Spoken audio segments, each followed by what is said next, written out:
New developments in the conflict between India and Pakistan. A Pakistani source says India launched another drone attack overnight.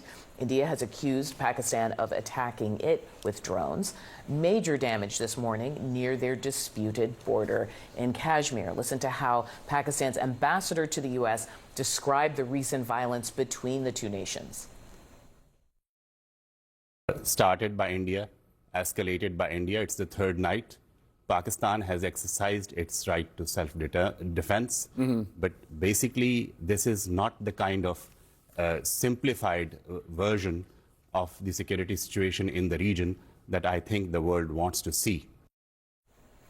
We're going to go live now to New Delhi, India, and bring in CNN's Matthew Chance. Matthew, can you give us the details of what's happening this morning?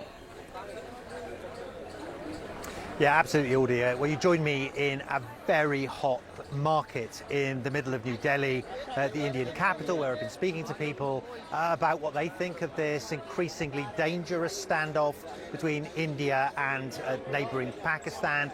And, you know, the general sense you get here is that people are backing the Indian government. They think that the Indian attacks on Pakistan were entirely justified. And that's something that's reflected by Indian officials that I've been speaking to as well, because they're saying that they carried out the airstrikes on Pakistan because of the terror attack that they blame Pakistan for that took place in the Indian administered area of Kashmir last month. Now, there's security measures in place. Already, the Indians have cancelled schools, suspended schools in Jammu and Kashmir.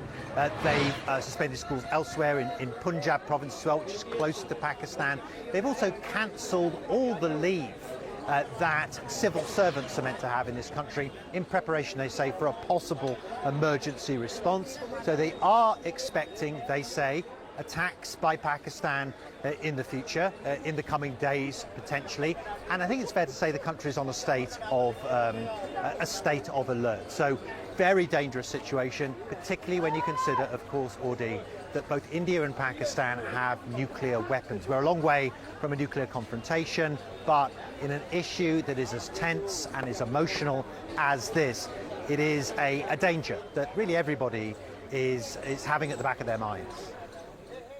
CNN's chief global affairs correspondent Matthew Chance speaking to us from India. Let's stay with this story now and bring in CNN's Nick Robertson covering all of this live this hour from Rawalpindi in northern Pakistan.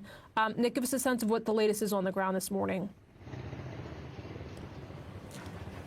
Yeah, when you're looking at Kashmir across that line of control, there has been intense shelling. People are fleeing the border area right now. That's what we're understanding.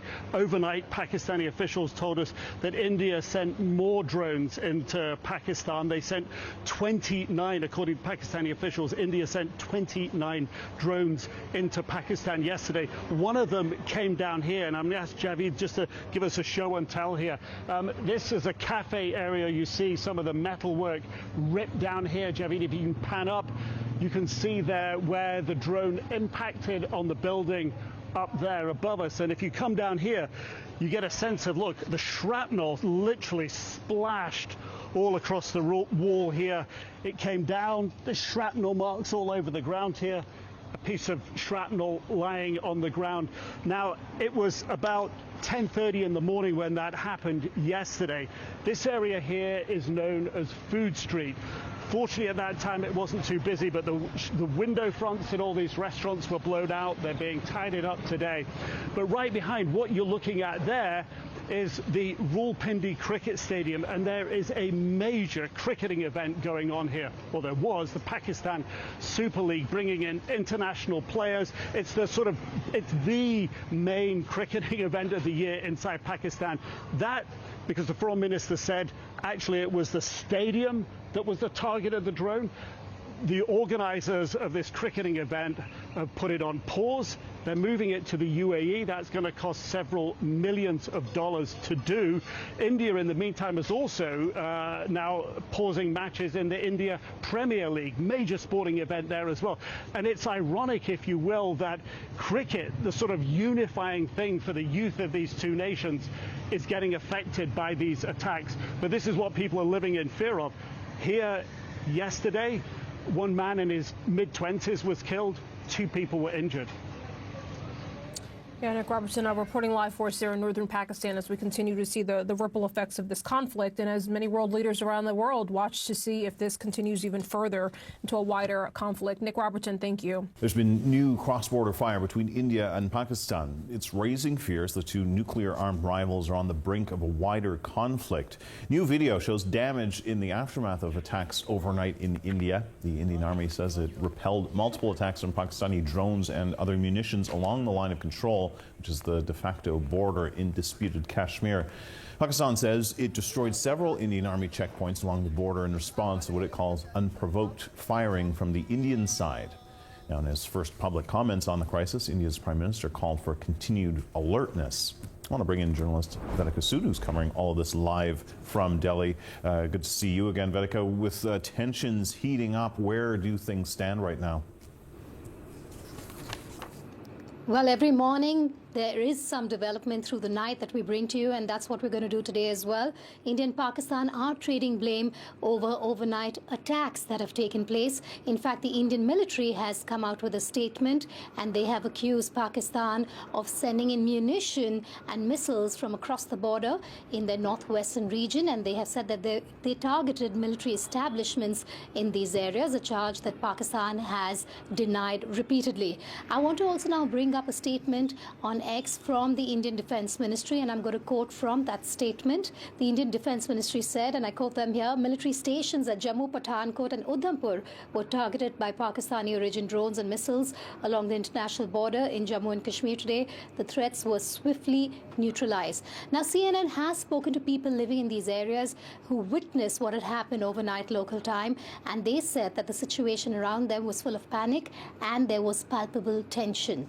I also want to draw your attention to visuals that we're now going to bring up of the damage, the intense damage done to property of residents and to schools along the line of control on the Indian side.